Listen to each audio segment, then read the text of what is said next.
Sahabat Akela yang saya kasihi, video ini adalah video lanjutan dari video sebelumnya yang berjudul Bapak Khatib Basri menjawab, apa penyebab rupiah melemah ke 18.000 dan bagaimana solusinya?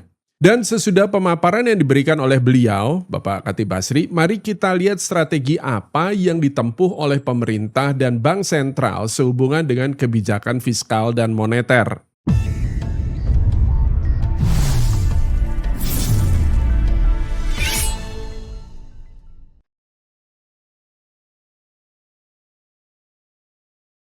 Tanggal 9 Juni 2026, hari ini di Senayan sedang berlangsung rapat kerja Banggar atau Badan Anggaran DPR RI yang dihadiri oleh Bapak Menteri Keuangan Purbaya Yudisadewa, Menteri Perencanaan Pembangunan Nasional, Gubernur Bank Indonesia Bapak Peri Warjio, dan OJK.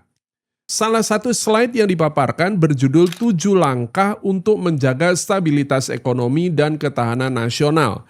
Rapat kerja ini tanggal 9 Juni 2026 sebelum Bapak Khatib Basri dipanggil Presiden ke Istana keesokan harinya. Nah, sekarang mari kita uji 7 langkah itu terhadap resep dari Bapak Khatib Basri. Apakah ada potong di 7 langkah itu? Silakan cari. Tidak ada satupun kata pemotongan anggaran belanja. Yang ada justru ini, poin 4. Tolong dibaca pelan-pelan bersama dengan saya. Menjaga kecukupan likuiditas di pasar uang dan perbankan dengan pertumbuhan uang primer M0 double digit sesuai koordinasi fiskal moneter. Pertumbuhan M0 naik 11,8% pada Maret 2026 ke 14,8% pada akhir Mei 2026. Uang primer M0 itu adalah uang yang diciptakan langsung oleh bank sentral. Hanya bank sentral yang punya kuasa menciptakan uang primer. Bahan baku seluruh uang yang beredar. Pertumbuhannya 14,8% per tahun atau year on year. Dan terus akselerasi dari 11,8% di bulan Maret menjadi 14,8% di akhir Mei. Dan perhatikan frasa kuncinya, sesuai koordinasi fiskal moneter. Artinya ini bukan tidak disengaja, ini disengaja. Bank sentral sengaja menambah likuiditas, menambah jumlah uang beredar, guna mengakomodasi kebutuhan dana, kebutuhan fiskal pemerintah, dan menuliskannya terang-terangan di dokumen resmi di hadapan sidang paripurna DPR RI. Dari mana likuiditas itu mengalir? Slide lanjutan di rapat yang sama memberikan angkanya. Pembelian SBN oleh Bank Indonesia tahun 2025 sebesar 332,14 triliun rupiah. Tahun 2026 baru sampai 5 Juni 152 triliun. Dan di rekaman resmi TVR Parlemen tersebut, Gubernur BI menyebut pembelian SBN itu, saya kutip, sebagai dukungan kami, berarti BI, Bank Indonesia, untuk Pak Menteri Keuangan untuk pembiayaan pembangunan. Kami menggunakan slide berikutnya adalah kebijakan makro prudensial dan sistem pembayaran yang pro growth mendorong pertumbuhan. Nomor 1. Kami melakukan pembelian SBN baik dari pasar perdana maupun pasar sekunder yang tahun ini adalah 152 triliun rupiah, dan itu tentu saja sebagai bagian dukungan kami untuk Pak Menteri Keuangan untuk pembiayaan pembangunan yang tadi disampaikan Pak Menteri Keuangan, berbagai alokasi anggaran yang tahun depan akan dibahas dalam Banggar ini. Selain itu, BI juga menambah insentif likuiditas makro prudensial 424,7 triliun sebagai insentif likuiditas bagi bank-bank yang menyalurkan kredit ke sektor-sektor prioritas pendukung asta-cita pemerintah. Nomor 2, kami juga memberikan insentif likuiditas bagi bank-bank yang menyalurkan kredit ke sektor prioritas pendukung asta-cita. Sampai dengan 1 Mei 2026 kami sudah menggelontorkan menambah insentif likuiditas kepada bank-bank itu 424,7 triliun. Kredit ke sektor-sektor yang mendukung asta-cita. Sahabat Akela, jadi ingat ya, 3 pintu Bapak Khatib Basri. Naikkan, potong, pinjam. Naikkan nggak bisa. Karena dalam kondisi seperti ini naikkan pajak, menurut Bapak Khatib Basri, itu sama aja seperti mencekik. Pinjam, cost of fund-nya mahal. Sehingga tidak ada opsi lain selain potong. Tapi masalahnya potong ogah. Dan ternyata ada pintu keempat yang tidak ada di daftar. Yakni pinjam dari pabrik duitnya langsung. Dan pabriknya sejak awal dipesan bunganya jangan mahal-mahal. Secara teknis ini tetap aja pintu pinjam. Pintu yang oleh Bapak Khatib Basri disebut saat ini cost of fund-nya mahal. Karena itu strategi yang diambil adalah pinjam langsung dari bank sentral sendiri dan sejak awal sudah dipesan bunganya jangan mahal-mahal. Lantas akibatnya apa? Sahabat Akela, ingat nggak sama dalil Fisher atau Fisher Equation of Exchange? Saya sudah pernah bahas ini berkali-kali dalam berbagai video tentang Bitcoin, tentang prinsip money supply. M kali V sama dengan P kali Q. M itu adalah money supply, V itu adalah velocity, P itu adalah price level, Q adalah real output. Jika pertumbuhan uang beredar jauh melampaui pertumbuhan output real ekonomi, maka pada akhirnya daya beli uang akan turun. Kalau money supply, khususnya uang primer M0, itu terus dihajar bertumbuh double digit year on year, sementara pertumbuhan GDP atau real outputnya itu jauh lebih kecil, maka ketidakseimbangan itu pada akhirnya akan tercermin pada kenaikan harga-harga atau penurunan purchasing power dari mata uang tersebut.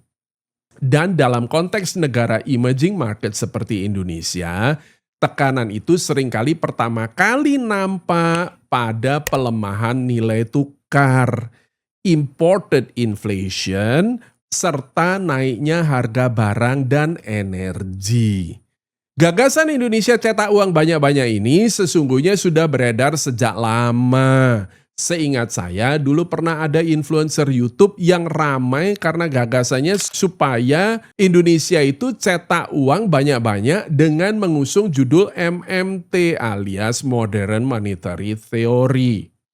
Dan sekitar 6 bulan yang lalu, jika Anda pernah nonton video podcast Endgame di mana Bapak Menteri Keuangan hadir sebagai narasumber dan Bapak Gita Wirjawan adalah hostnya, semua akan semakin nampak jelas. Ini mau gue dorong dikit lagi ya. Perlu nggak kita melakukan pelonggaran kuantitatif? Untuk naikin M0? Seperti cetak uang banyak-banyak itu. Ya, dengan kepekaan terhadap velocity. Supaya nggak hyperinflationary. Oh, kalau saya sih lihatnya sekarang masih terlalu rendah ya. Apalagi sebelumnya kita 0-0 terus pertumbuhannya. Kalau kita bisa double digit, sustainable di antara 20-30%, harusnya bagus untuk ekonomi kita. Ya. Iya kan? Tapi kan saya nggak punya uang. Saya hanya punya uang yang saya kelola. Ini adalah bagian yang membuat semuanya nampak jelas. Diawali dari pertanyaan Bapak Gita Wirjawan. Perlu nggak kita melakukan pelonggaran kuantitatif? Oke, pelonggaran kuantitatif itu adalah quantitative easing, alias dalam bahasa populernya cetak uang. Pertanyaan ini dilontarkan oleh host Bapak Gita Wirjawan. Kemudian oleh Bapak Menteri Keuangan dijawab, kalau kita bisa double digit, sustainable di antara 20-30%, harusnya bagus untuk ekonomi kita. Kemudian atas pernyataan itu Bapak Gita Wirjawan kemudian merespon dengan kalimat, karena gini loh, Amerika, Eropa Barat, Jepang, Korea, Tiongkok melakukan pelonggaran kuantitatif. Karena gini loh, Amerika, Eropa Barat, Jepang, Korea, Tiongkok melakukan pelonggaran kuantitatif untuk meng-create demand. Sahabat Akela, saya perlu letakkan dulu kerangka berpikir yang benar dulu. Sebagaimana saya seringkali jelaskan dalam video-video mengenai The Fed, semua bank sentral negara-negara itu bukan melakukan quantitative easing atau pelonggaran kuantitatif pada saat ekonomi sedang sehat-sehat saja tanpa ancaman resesi atau kontraksi. Quantitative easing atau QE itu selalu muncul sebagai obat darurat di mana ada krisis finansial, ada gejala deflasi, pertumbuhannya hampir negatif atau bahkan sudah negatif, zero lower bound, atau ada sesuatu yang menghantam ekonomi seperti contohnya adalah pandemi COVID-19.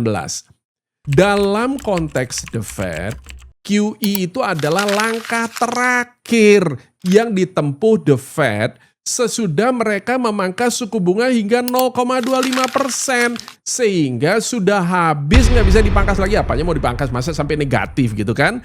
Namun ancaman naiknya angka pengangguran itu masih tinggi. Sehingga tidak ada jalan lain kecuali meluncurkan stimulus moneter berupa pelonggaran kuantitatif alias quantitative easing atau QE. Sahabat Akela, pelonggaran kuantitatif atau quantitative easing alias cetak uang seharusnya adalah wilayahnya otoritas moneter, otoritasnya bank sentral. Dan ini sudah diakui sendiri oleh Bapak Menteri Keuangan pada waktu itu. Kalimat, kalau kita bisa double digit, sustainable di antara 20-30%, seharusnya bagus untuk ekonomi kita. Kalimat ini kemudian ditutup dengan, tapi kan saya nggak punya uang. Saya hanya punya uang yang saya kelola, kata beliau. Yang terjadi kemudian adalah Kementerian Keuangan menerbitkan surat berharga negara alias SBN, surat utang pemerintah, dan SBN itu kemudian dibeli masyarakat, bank-bank, institusi termasuk Danantara, dan juga BI selaku bank sentral. Purbaya kemudian memastikan bahwa pertumbuhan jumlah uang primer yang beredar dipastikan double digit dan ini bukan dinyatakan hanya sekali, namun berkali-kali dalam berbagai kesempatan serta dikonfirmasi juga oleh Bapak Gubernur Bank Indonesia seperti yang nampak pada slide yang dipresentasikan sendiri oleh Gubernur BI pada rapat Banggar DPR RI. Akan tetapi strategi pinjam dari mesin cetak ini, sebagaimana dibuktikan oleh Bapak Khatib Basri dalam video sebelumnya, ternyata berakibat naiknya risiko fiskal yang tercermin pada kenaikan premi CDS (Credit Default Swap) yang merupakan single factor terbesar penyebab melemahnya nilai tukar rupiah. Karena itu, pada tanggal 19 Mei 2026, guna meredam pelemahan nilai tukar rupiah, BI kemudian menaikkan suku bunga acuan Bank Sentral sebesar 50 basis point.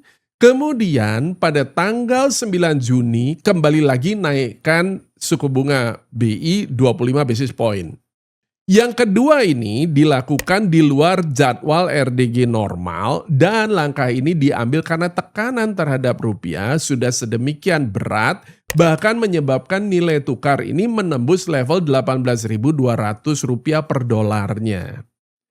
Kenaikan suku bunga BI ini nampak pada paparan Gubernur BI di Raker Banggar DPR RI, Raker dengan Menteri Keuangan, Menteri PPN, Kepala Bappenas RI, dan Gubernur BI pada Selasa 9 Juni 2026 tersebut. Sahabat Akela, perhatikan di slide yang dipaparkan poin yang kedua. Dan poin kedua ini arahnya berlawanan. Nomor 2 adalah menyesuaikan suku bunga. Hari ini kita naikkan lagi 5,5. Kami tidak suka menaikkan suku bunga, tapi untuk bagaimana menarik investasi portfolio asing yang sedang Di luar negeri suku bunga naik semuanya. Jadi kadang penyesuaian sesuai mekanisme pasar. Suku bunga dinaikkan 75 basis point dalam 2 bulan. Itu adalah pengetatan darurat. Fungsinya mengurangi uang beredar dan menarik modal masuk. Tapi di dokumen yang sama, M0 digeber 14,8%. Itu menambah uang beredar. Mengetatkan suku bunga sambil menggeber jumlah uang. Tangan kiri tarik tuas rem tangan dan kaki injak pedal gas pada saat yang bersamaan. Dan ada satu lagi, coba baca poin 5. Batas pembelian dolar tanpa underlying kemudian dipangkas dari 50.000 menjadi 25.000 dolar per orang per bulan. Khatib Basri menyebutnya juga di forumnya. Apapun nama resminya, secara fungsi itu pembatasan arus modal. Dan sejarah Asia 9798 itu mencatat pengumuman seperti ini seringkali justru mempercepat larinya modal karena pasar membacanya sebagai sinyal kalau otoritas sampai membatasi berarti situasinya lebih serius dari yang diakui. Jadi inilah posisi kita per hari ini. Resepnya itu sebenarnya potong. Yang berjalan adalah pinjam langsung ke pabriknya dan pabriknya dipesan supaya bunganya tetap rendah dan produksi uangnya dijaga minimal double digit year on year, gas digeber, rem tangan ditarik dan pintu keluar dolar itu mulai dipersempit. Seperti biasa, Akela tidak sedang menilai siapa benar, siapa salah. Akela hanya meletakkan resep dan realita yang sedang terjadi berdampingan. Resepnya bukan dari Akela, resepnya dari Bapak Khatib Basri. Akela hanya berusaha membuat segala sesuatunya jadi lebih jelas dan terang benderang. Berhubung sejak SMA dulu saya merasa segala sesuatu jika dijelaskan menggunakan analogi dalam fisika itu rasanya jauh lebih mudah dipahami. Maka saya mencoba menjelaskan kepada sahabat Akela semuanya ini jika bayangkan ada sebuah mobil sport contohnya. Ambil contoh beberapa waktu lalu kan sering tuh ada influencer yang ketika kalah argumen sukanya nanyanya itu adalah McLaren lu warna apa bos gitu kan. Nah, sekarang misalkan ada mobil McLaren, kita sebut aja McLaren seri terbaru yakni e-Konoha. Bayangkan ada di belakang kemudi McLaren seri e-Konoha. Jalanan kosong, Anda injak gas dalam-dalam dan pada saat yang bersamaan Anda kemudian tarik rem tangan. Apa yang terjadi? Penggemar film tahu jawabannya dari film Tokyo Drift. Penggemar anime tahu dari Takumi Fujiwara di inisial D. Mobil Anda akan ngedrift.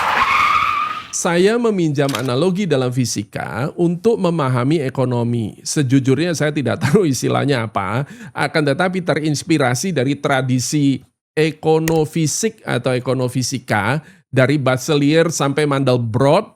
Saya mohon izin menyebutnya sebagai fisikonometri ya. Nah, tapi itu istilah bikin-bikinan saya sih. Dengan disiplin khas Akela, setiap elemen analogi harus bisa dipetakan ke data yang terverifikasi. Bukan analogi dulu terus kemudian cari pembenaran dicocok-cocokkan gitu. Nah, itu namanya cocokmologi. Kita bicara dari data dulu, analogi itu menyusul hanya sebagai alat bantu untuk memahami apa yang sedang terjadi. Maka mari kita petakan sekarang. Drifting itu terjadi ketika roda penggerak kehilangan traksi karena tenaga berlebih, sementara pengereman membuat bagian lain dari mobil itu melambat. Gas kita ini itu adalah pertumbuhan M0 14,8%. Rem tangan kita itu adalah BI rate itu naik 75 basis point. Dan lihat asap putih tebal dari ban belakang. Itu adalah cadangan devisa yang terbakar untuk intervensi. 144,9 miliar dolar per Mei 2026. menurun dari puncaknya di bulan April 2025. Slide DPR poin 1 bahkan menuliskannya sendiri, intervensi falas dalam jumlah besar. Asap itu bukan buat gaya-gayaan, enggak. Asap itu adalah karet ban yang tergesek aspal jalanan. Dan drifting itu punya satu sifat yang jarang disadari penonton. Mobil yang drifting itu geraknya itu menyamping, bukan maju. RPM-nya tinggi, mesin meraung, asap di mana-mana, spektakuler. Sangat mengesankan. Tetapi kecepatan tempuhnya rendah. Persis seperti angka-angka kita. Likuiditasnya meraung double digit. SRBI dilelang 2 kali seminggu. Tapi kemana mobilnya bergerak? Rp18.200 per dolar. Nyamping geraknya. Sekarang bagian yang terpenting. Dan inilah alasan segmen CDS tadi. Pada mobil yang drifting, itu bekerja momen, gaya puntir. Dalam fisika kita kenal istilahnya kita sebut namanya torsi. Bodi mobil dipelintir antara roda yang mencengkram dan roda yang kehilangan cengkraman. Selama seimbang, drifting terlihat indah. Namun hilang keseimbangan sedikit aja, mobil itu terguling. Drifting menurut definisinya sendiri adalah berkendara dalam kondisi resiko yang dinaikkan secara sengaja.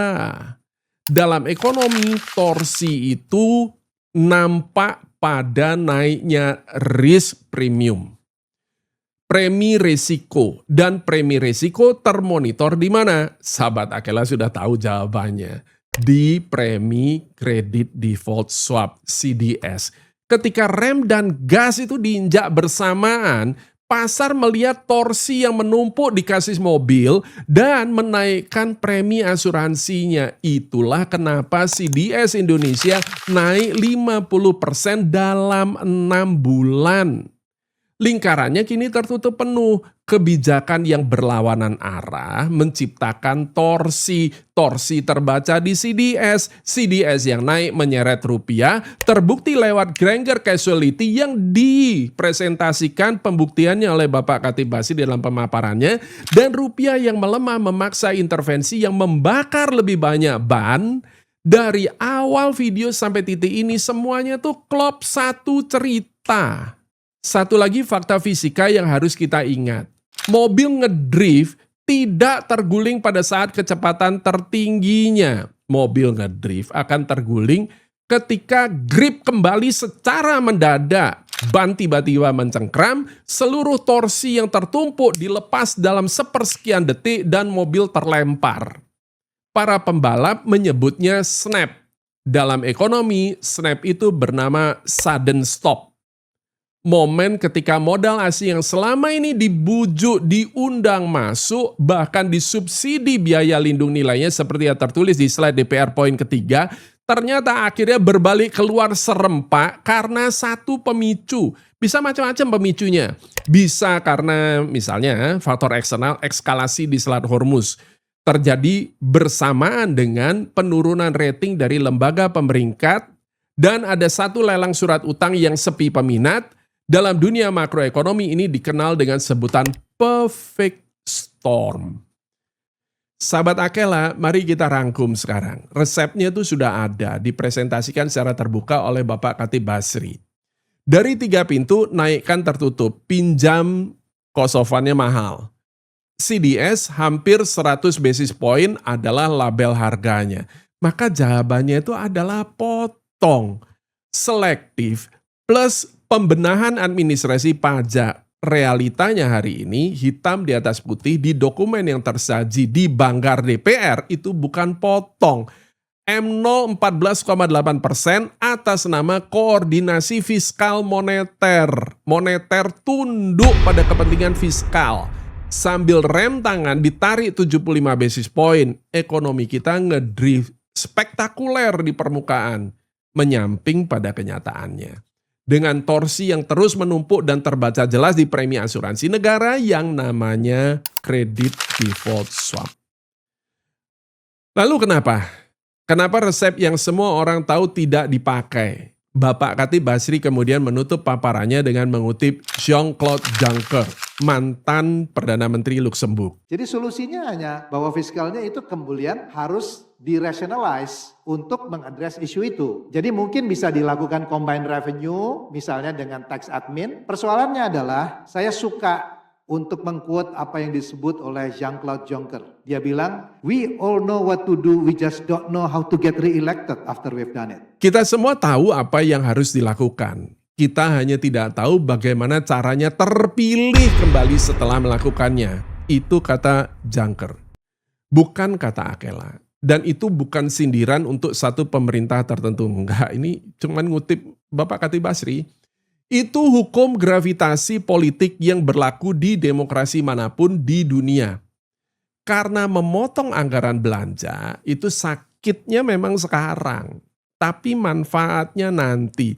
Dan pemilu tidak menunggu nanti, sedangkan menambah likuiditas, bebannya dicicil oleh 280 juta orang sedikit demi sedikit lewat rupiah yang kendati pun volatilitasnya dijaga tetap rendah, namun berada pada tren pelemahan yang tanpa ada satupun yang bersedia mengaku bertanggung jawab atas levelnya yang melemah dan melemah. Inflasi pada dasarnya adalah pajak tanpa undang-undang. Inflation is taxation without legislation.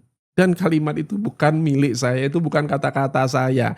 Itu adalah kalimat Milton Friedman, peraih hadiah Nobel. Ketika money supply digenjot jauh melampaui output ekonomi, maka purchasing power atau daya beli uang turun.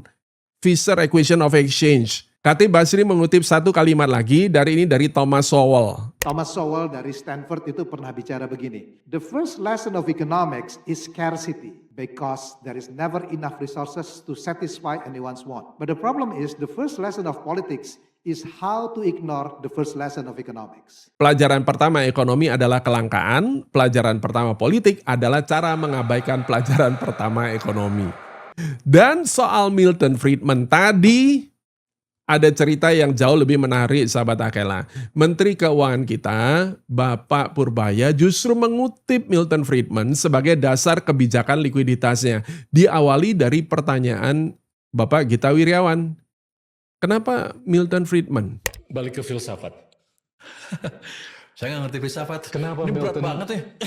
Kenapa Milton Friedman, bukan Keynes? Jadi kita lihat Friedman terutama kenapa? Saya mempelajari kenapa kita hancur di 1998 ketika kita yang diserang terakhir kan.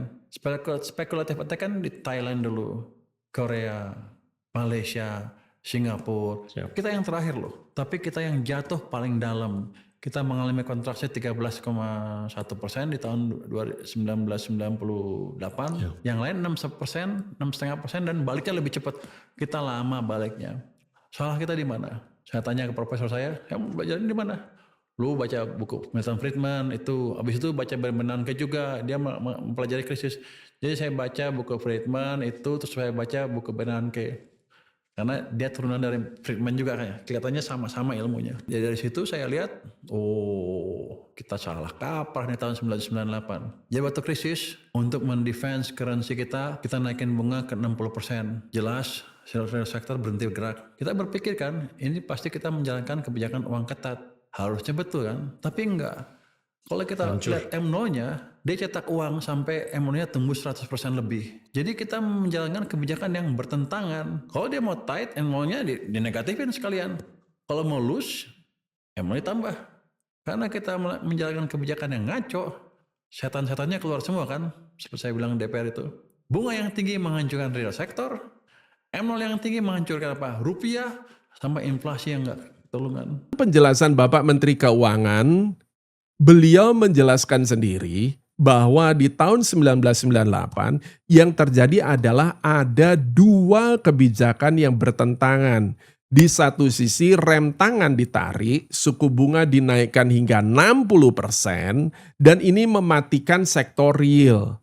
Sementara itu di pihak lain pedal gas diinjak dalam-dalam, M0 dicetak banyak-banyak sehingga nilai rupiah hancur. Ini kata-kata beliau, bukan kata-kata saya. Saat ini BI injak pedal gas menjaga pertumbuhan M0 minimal double digit. Uang dicetak dengan pertumbuhan M0 sudah mencapai 14,8% per bulan Mei 2026 guna memenuhi kebutuhan fiskal pemerintah dan kemudian guna meredam penurunan nilai rupiah akibat cetak uang. BI kemudian tarik rem tangan dengan menaikkan suku bunga 75 basis point. Sekali lagi, Akela tidak mengkritisi siapapun, Akela juga tidak memberikan solusi, Akela tidak sejenius itu.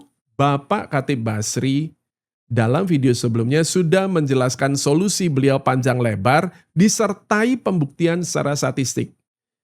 Akela dengan rendah hati hanya menjelaskan segala sesuatunya sehingga semuanya itu jadi terang benderang bagi sahabat Akela semua. Kerjaan Akela ini hanya membawa terang. Sebagai analis, Akela bukanlah dokter spesialis yang memberikan resep obat yang diperlukan. Akela hanya menjelaskan hasil laboratorium, apa arti angka-angka yang tertera pada laporan hasil lab tersebut. Semuanya Akela kerjakan dengan prinsip solum secundum data et veritas, hanya berdasarkan data dan fakta kebenaran. Sampai jumpa di video berikutnya.